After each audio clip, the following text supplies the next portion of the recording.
We are discussing today accessory dwelling units. We are talking attached, which are connected to the main house. We are talking detached, which can be a new building that is completely separate from the main house, or it can be a converted garage, for example, that used to be for the cars and now is converted to be used for people. And there's also a thing called repurposed existing space, which I think is underutilized in most of the towns I know of locally. You can convert unutilized space into a junior ADU, which is a smaller unit than a detached or attached ADU, but still possible to be used for as a separate living quarters. Excuse me. So there are different reasons to add space, and this is what my company helps people figure out. And then we match them to the best builder that suits their site and situation. And it can be anything from moving the aging parents in closer to yourself, or having a separate living quarters for somebody, for an adult kid. Or just using it as a rental to supplement your own income. And of course, you always start with feasibility, and there are various ways to figure it out, what you can build on your property. And I think we'll dive deeper today with Loni here as our guest speaker. But generally, there are three main ways you can do it. There is a new platform called Symbiom, which is very active in towns like San Francisco and San Jose, but still kind of slowly rolling out to these days. There is always a planning department, which you can try and get their help with figuring out what is possible. And of course, builders know pretty well how to help you there. What we do, we kind of show you how the builder thinks about your site. And I have recently done a little kind of help sheet for the website, and I'll share the website in a minute in the chat, where we help you figure out, like, what do you need to look at in your own backyard to be able to say what influences the cost of the unit, whether this construction method is possible, etc. And then, of course, there is a question of financing. When you figure out what you can do, then you're figuring out what is the budget and how much of the budget you already have, and if there's anything you need to add on. And then the final step, of course, is design and build. So that's kind of the steps that we usually go through. And again, my name is Olesia. The company is called Home W.I.P, as in Home Work in Progress. And we are, I think it's event number 12 today, and I'm welcoming Loni Grey. She has been doing ADU before ADU even was a word, I think. Please, Loni, tell us, how did you come to be in the space of accessory dwelling units? And why are you so fascinated by it? Well, many reasons. I come from a background of design build. And it was up in Washington State when my husband and I were buying condemned properties, properties given to us by small cities north of Seattle, to rebuild and bring back to the tax rolls. And it turned out that these properties were somewhere between 375 square feet and 750 square feet, but they weren't ADUs. They weren't the sexy properties. They were little workforce housing buildings. So I, as the design partner and the general manager, basically was setting up and redesigning and helping build these, rebuild and bring these little houses back into use again. When I moved here to California, I went into planning and I went into architecture on the business side. But kept my hand in design. And during the recession, when other peers like I were the sandwich parents, that we had the aging parents who couldn't, needed care, and we had the adult children who couldn't find jobs, were going back to grad school because they couldn't do anything else. And here were 3 generations of families squeezed in. So I started discussing up and down the East Bay. I happen to live and work in Berkeley and Oakland area. I was talking to planning departments to say, okay, people are asking me for help to rethink their house so they have some privacy as well as a capability to live well with these other generations. How far can I push a house before I've made it into a duplex? So I started to get answers. And I was a speaker about the importance of thinking about, you know, these small infill community thinkings that we were starting to do. So I was pulled into as kind of the person who was rethinking space in the East Bay for housing and healthy housing when the 2017 law was going to become active in that January. I was pulled into the meeting by the Bay Area Council that had helped to push the law through and said, well, here is what we're doing. And I said, oh my God, it's the same thing. Now we're able to build something else that helps us, and now it's being much more streamlined. So I and several people in Berkeley who were involved in all different aspects of housing came together and created the ADU task force in the city of Berkeley.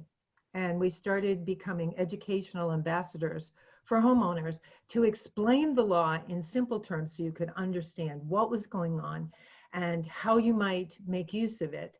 And that has continued. And then now with the 2020 law, I act not only as an ambassador to educate and a policy advocate, I am now an ADU advisor and a project catalyst to help homeowners, very much like Olesia does.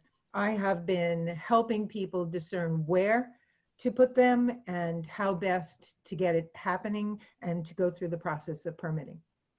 So before I start asking you about exact examples, let's dwell a bit on the legal side of things. Okay. What is there anything exciting happening with the laws now? Because I know that everybody is already, like, ADU is already a buzzword, right? Like, everybody's talking about it. But is there anything else exciting coming out of the state quarters? Tons. Well, it's a streamlined process. That's important to understand. And if you're, you know, if you were remodeling, there are many steps that you have to take to let your neighbors know, to put up the, what we call the yellow sign, you know, the 2x3, and get input. That does not apply if you're doing ADUs. So this is what they call a by right capability. So the neighbors have no input. If you are staying within the rules of the ADU law, you get to do it. Parking has become far, far easier. And in certain situations, the city can actually not even require you to find parking.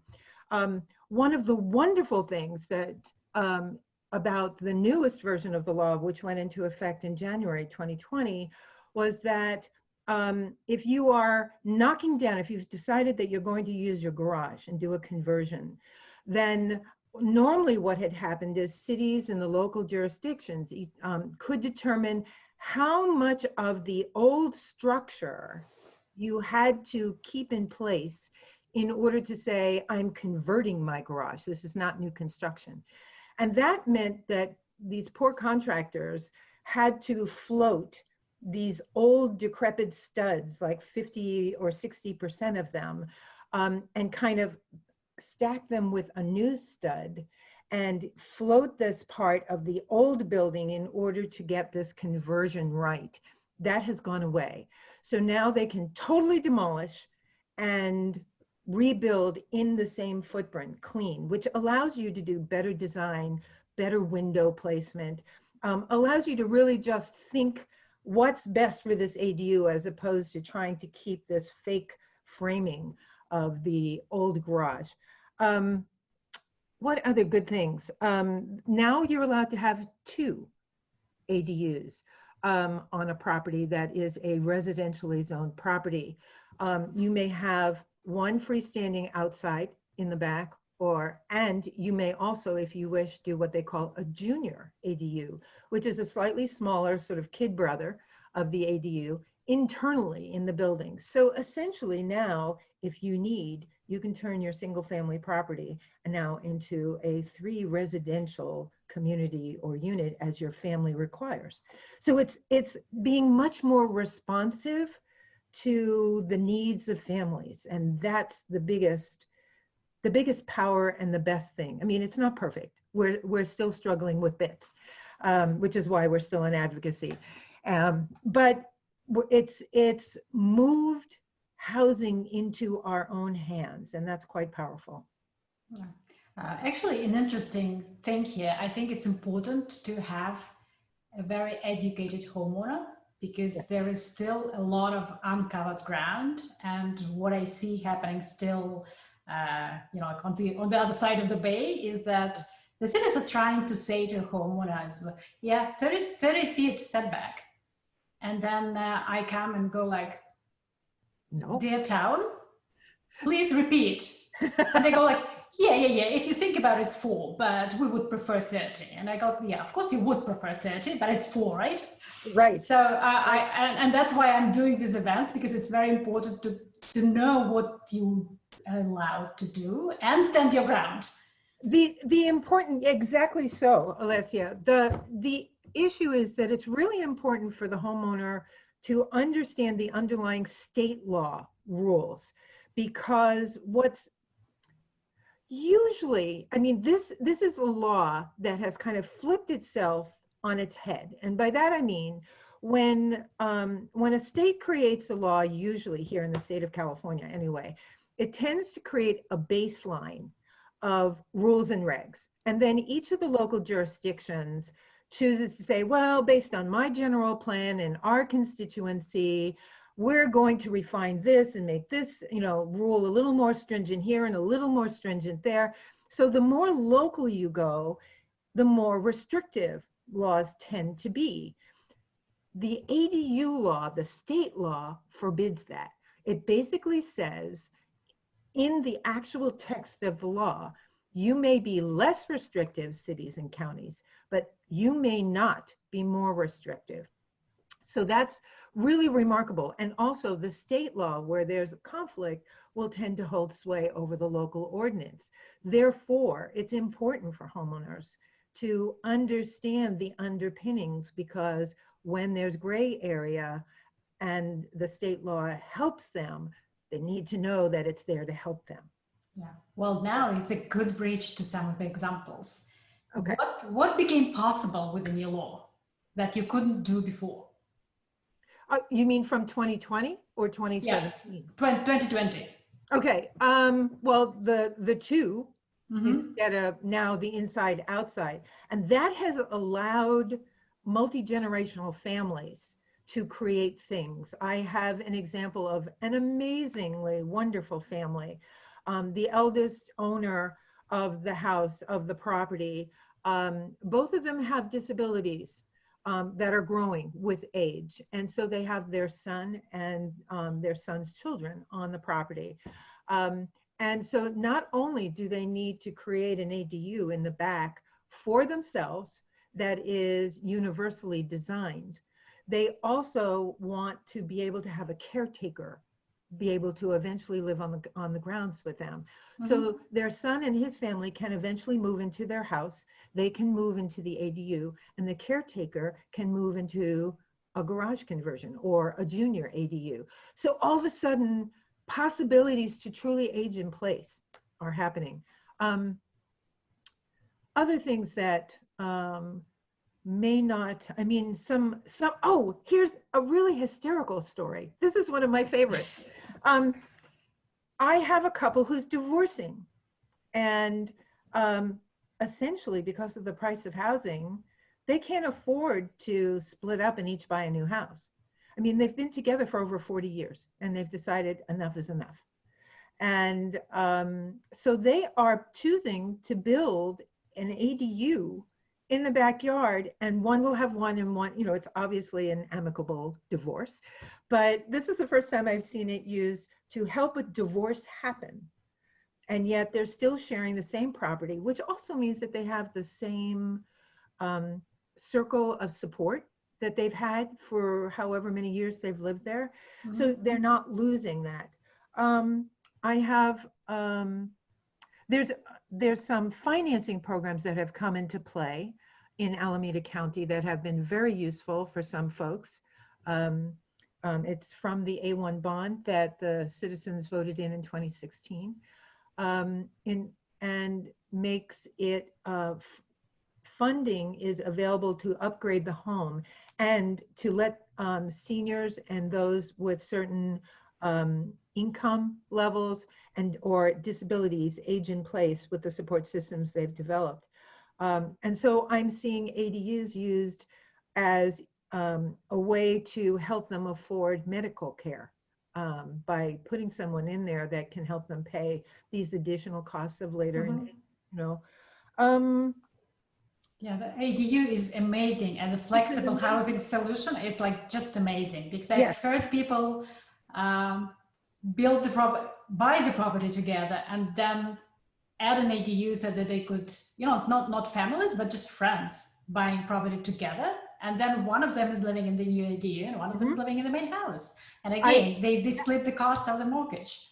It is also a lot of solo, either a lot of women entrepreneurs, especially in the health field, have become clients because the ADU becomes their pension. They have been self-employed, you know, and it is the way they can retire where they are. So I'm seeing many of those as well. I have a story of a rather young couple in terms of the community that you mentioned, Jules and Jess, young women in their 30s.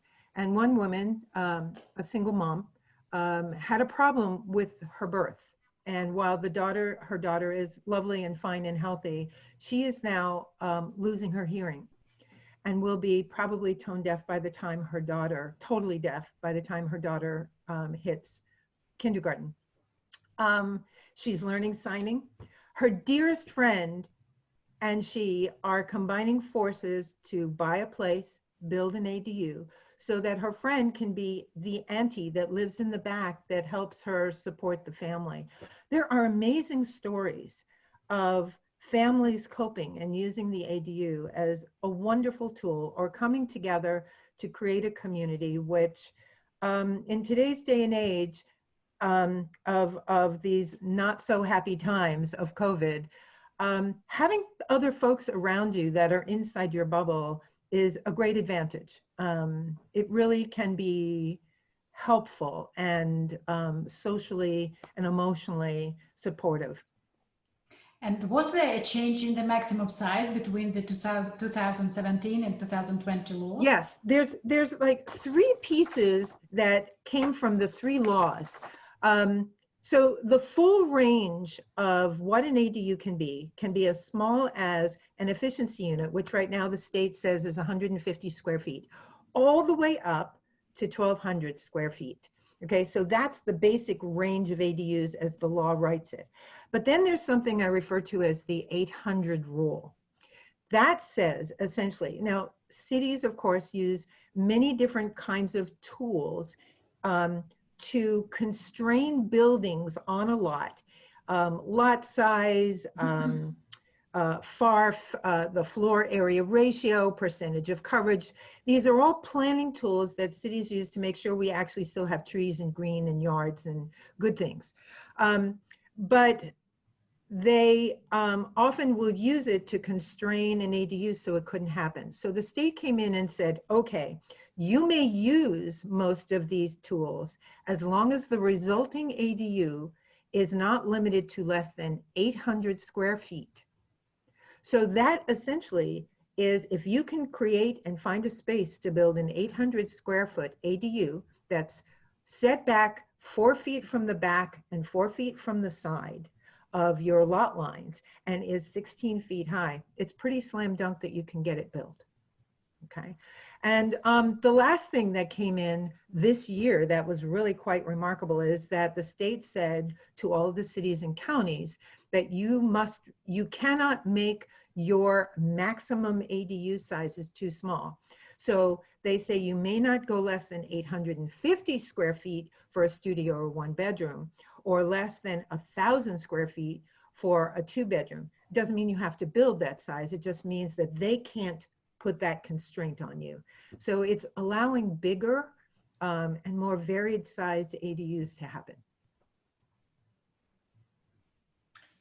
We are starting to get questions sooner than I Go for it. Let's ask. Yeah. So, and of course, the question is financing. And you've mentioned that there are some financing mechanisms in the Alameda County, because we know that Santa Clara, for example, has a specific vehicle called the Housing Trust Silicon Valley that is helping people build, right? So is there anything coming up for Alameda County? Okay, the one thing that's in play now is, let me give you a few more statistics about the A1 bond program. It's actually, one of the programs inside it is called the Housing Preservation Loan Program. And it is being administered for Alameda County by Habitat for Humanity. And what it says, it is a remarkable loan program of 1% simple interest, no payments for 30 years. To upgrade the home that you live in, and it inside outside, to make it a solid place to age in place or to live out your life. And up to 75,000, although there's some push now to try and get that number higher, 75,000 of that 150 limit may be used to do either a garage conversion or a internal ADU, in order to help the homeowner age in place through having additional income if they happen to be on some kind of fixed income situation. So the program is very, it's just kicking off. It really just kicked off in May and last May, and they're still finding their feet for it, but it's really an excellent, excellent program. So if you have some questions about that, shoot me an email. Olesia, I don't know if I do not have my chat open. If someone, please share my email, Loni Grey, or Loni@lonigray.com. And if you have a question about that, I'll connect you with the people that are moving that forward, because it's an excellent program. I also connect people to mortgage broker resources here in the East Bay, who are, one of our folk is literally part of the ADU task force. We have some really strong people who really believe in the idea of the ADU, and will help you put together and stack together the financing that you need based on what you have and what potential you have on your property. I've seen amazing visions come out of ADU projects. There is a family in Albany who, one is a teacher, and they have watched teachers, of course, struggle with trying to stay close to their schools and such. And so their goal, they are converting their garage, and their house, we've also discussed redesigning their house to allow it to become a collaborative house. With suites around a common kitchen and a common area. And so between that, they're looking to create a teacher's compound. And their goal is to create a place where it's not necessarily market rate. It's a place where teachers can collaborate, rub shoulders with each other, and learn from each other. So that's one example. In West Oakland, there's a remarkable couple who have two side-by-side lots, and they are jumping through the hoops to do a lot line adjustment in order to fit another house, and it's an internal ADU, probably an East Bay style Victorian, where the ADU will be below on the first floor, and the second floor will be the main residence. And then each of them will build, in essence, what they're taking is a property with one house on it and making it into a 4-house compound for creatives and artists. So people are pursuing their dreams and anchoring it in place with using the ADU as just a tool. And creating a sense of who it is they want to have around them. So it's been exciting to hear the stories. I have also gone on and worked with clients who thought they wanted an ADU, and it turned out it wasn't what they needed. For example, a woman who really wanted to build an art studio. And so I helped her realize an art studio without the kitchen, without all the extraneous pieces. So sometimes the accessory structure rule will be the better rule for your needs. The point is to decide what issue and what you want to use your property to create, and then finding your way through the local jurisdiction in order to find out, will the ADU serve the best, or the accessory structure as opposed to the accessory dwelling track work best for you? Yeah, I've just done a project here as well on the peninsula, where we are planning for an ADU, but we need the space so much now that we're putting in a shed first. Yeah. So Yeah. I've just covered the ground across the whole state of California. Like, how do I get the shed here fast enough? You'll be amazed that it's still possible to get a change order on a shed. And I'm going, oh my God, it's ridiculous. Another trick to do, if you would like to, for example, use your garage, but your garage is too small for what you have in mind, do a two-step process. Use the very simple check with your particular city. But the first step is to enlarge your garage as a garage. In a sense, expand that accessory structure, which has because it's not a residence, has much lower standards in order to achieve that permit and get it signed off. Then once you have had your enlarged garage for a period of time, then do the ADU conversion, because then you can finally just use the existing footprint. Yeah, and that's how we come to phasing projects, actually, and often using ADU for nefarious purposes, you can say, because people come and say, we want the main house remodeled and we want to live in it. And I go like, no, you don't want to live in the house that is being remodeled. But what you can do, you can increase the value of your property by putting a detached unit in the backyard first, move there, and then have the whole thing with the main house. Yes. Because it's very disruptive when you deal with a bigger footprint. Olesia, when we were talking about financing, there's a bill moving through the House, as you know, AB 69, that holds a great deal of promise for financing. Let me pull some notes up about it from just myself. It is, the goal of the bill is to get 50,000 units, ADU units, built in the next 5 years.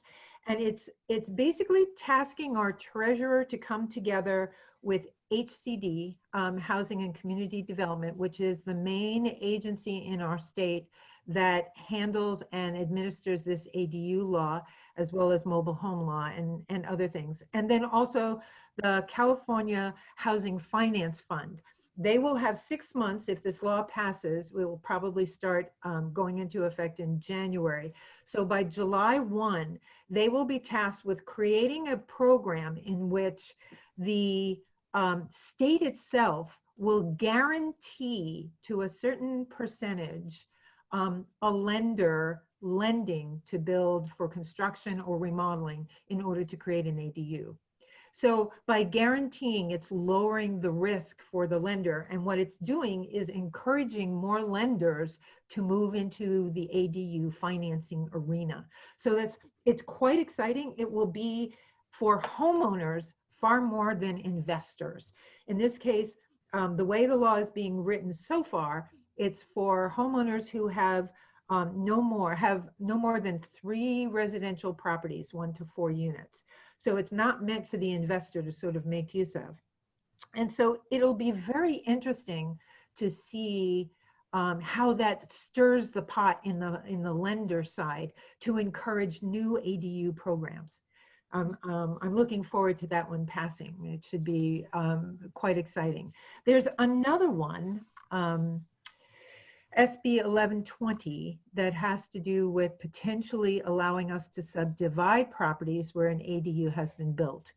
My own personal opinion is that the law is so very messy, the language is not clear, Its intent is honorable, but and it's trying to put in place things that protect tenants and to not displace them. But the law on how, because it is a subdivision of a tiny parcel, it's sort of, I'm not going to go into the weeds of it, but the language is still not clear, and they're still working on amending the language to see if it can fly. Yeah. I can tell you that when I heard about this law for the first time, it actually frightened me. Yes. Because of the language. I'm like, oh my God, the homeowners who do not go into details of it, they will be just screwed by developers. Just, Yeah. it was It has plain a lot as of day. work to Yeah. do. Yeah.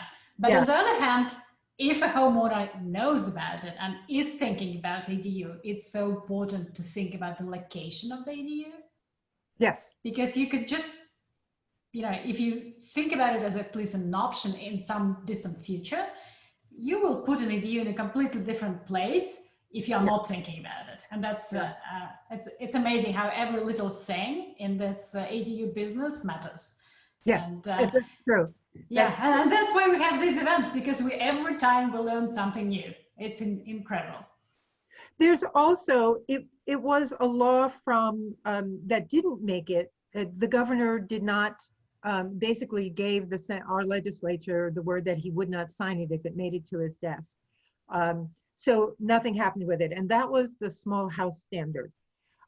However, I think the messaging is that it's important. Small homes are inherently so efficient that it helps the state start to meet its energy goals, its greenhouse goals, gas goals. So there is a lot of push behind getting the messaging right to make them understand that if we have, I mean, we shouldn't be holding 450 square foot homes to the same insulation standard as a 4,000 square foot home.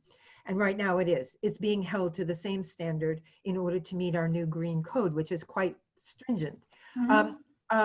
One other thing, it just popped into my mind, that if you are going forward as a homeowner, gathering your team together, make sure that you speak with Olesia about the idea that not only do you need a designer and a builder, you need an energy designer. There are really fine firms that help with what is called Title 24.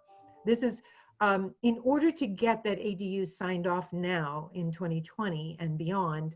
Not only do you have to have the inspectors from your jurisdiction, your city or your county, you must now have independent energy raters come 2 or 3 times during the course of construction in order to make sure that you're complying with the new green code.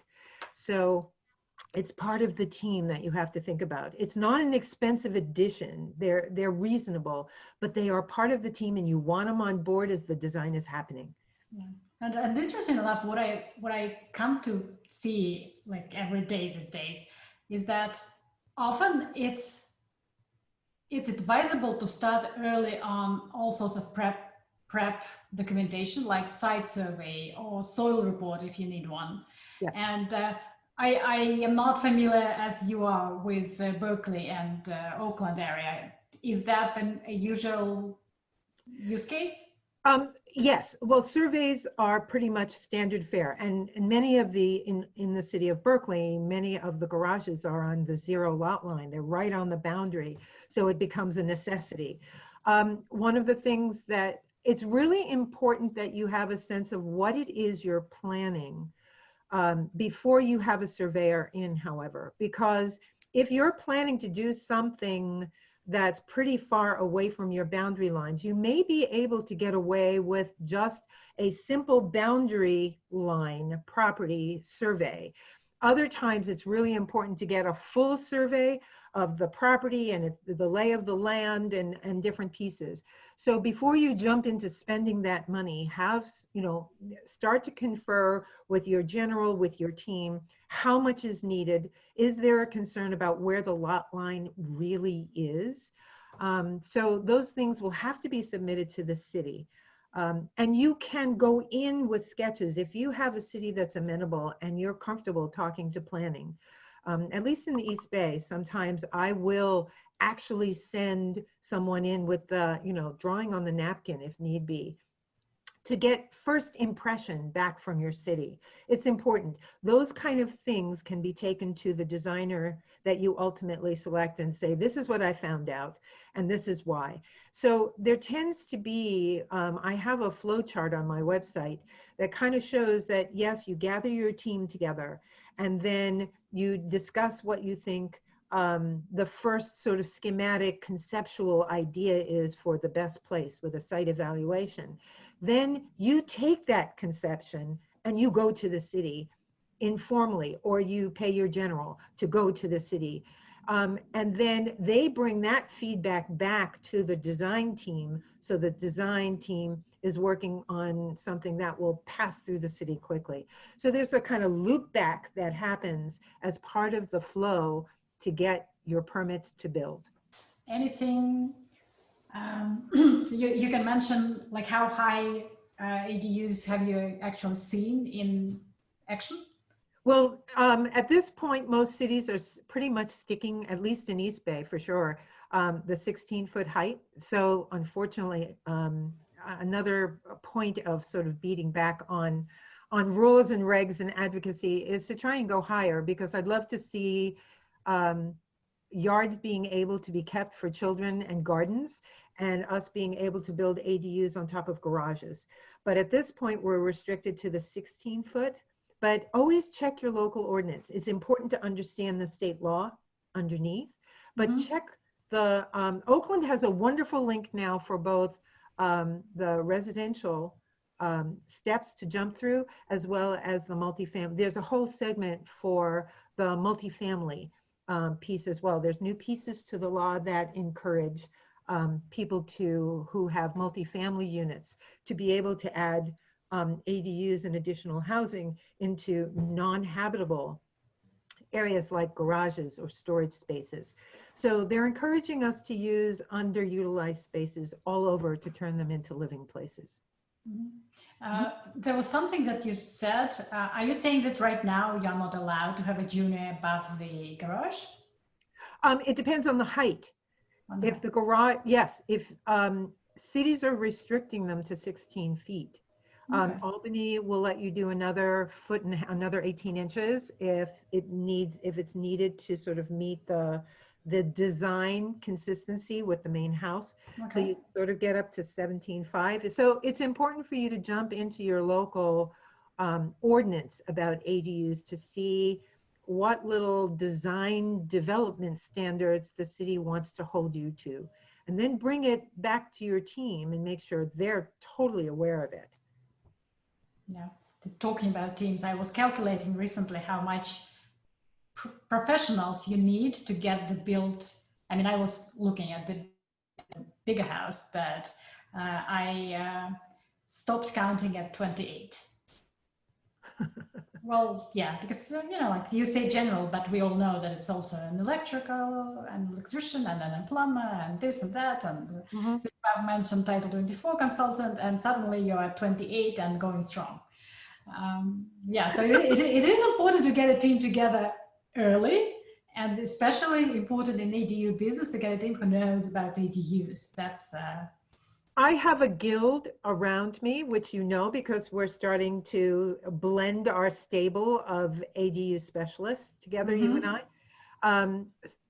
It's important when you, as Olesia will tell you, to make sure that you ask them, and if possible, when I gave workshops in Oakland, I was attaching tours. It's important to walk through and see who is building them. And if they're doing important things like, are they aware of the fact that if you make too many southern windows, you can overheat? I mean, we're talking about tiny little spaces. So are they making good design choices? Are they citing the ADU so that there's a real sense of privacy from the main house, even though it's sharing most of the main house's backyard? There's all sorts of important aspects, and you want someone who has started to jump through these hoops and learn this. So ask questions, absolutely. Get multiple people who will give you their wisdoms and use them, learn from those wisdoms in order to help refine your own sense of the vision of what you want to build. That's what they're there for. And actually, Yeah. in some sense, your permit people are the same. Your inspectors are people who can help you. You've paid for the damn permit. You might as well make use of their expertise, you know? Yeah, that's true. And Yeah. actually, this brings us to something that has been going on in the chat about junior ADUs and also about basement conversions to ADUs. Yeah. I think, well, I don't see a lot of basement conversions my side of the bay, but I think there is a lot of potential your side of the bay. Yes, there have been.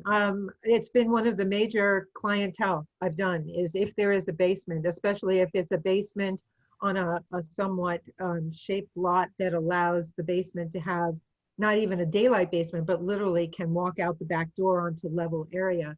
So a lot of finished rooms. I mean, you have to worry about how raw is your basement um, and what condition is the foundation in it. Do you have the correct height? In the city of Oakland, it's now 7 feet. They actually just recently changed it from 7'6". But you want to make sure that you have enough height to meet the code. And which way, if you are just, I know someone, a client who was 1.5 inches shy.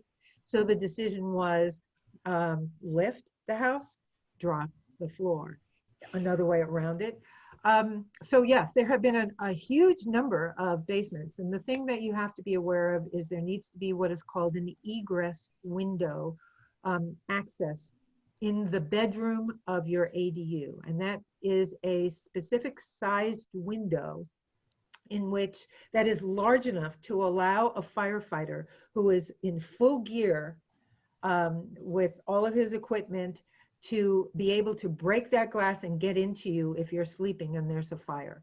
So there are certain safety precautions. And also, if you are building an ADU under your main house, the cities are going to say, this has to be a whole separate residence, a little dwelling. And therefore, the floor has to have not only fire safety, in order to separate if a fire starts in one, to give chance. So there's fire rating that has to happen between the floors, and also sound attenuation. You know, you need to be able to give that person on each dwelling a sense of privacy and sounds, you know, separation. So that it becomes somewhat involved, especially if you've already got a finished bedroom or workspace or living space down there. You may have to break in or put additional layers of material on top of your ceiling in order to create a separated ADU residence. There are powers in place at the state level with Casita Coalition, which is a statewide organization to advocate for better and better legislation for ADUs. The goal is to make it cleaner each step of the way for us to be able to do and build what we need to build for our families, to give us control back over how we live and how we live well. And I'm seeing many, many hundreds of ADU applicants working their way through their systems and getting them built.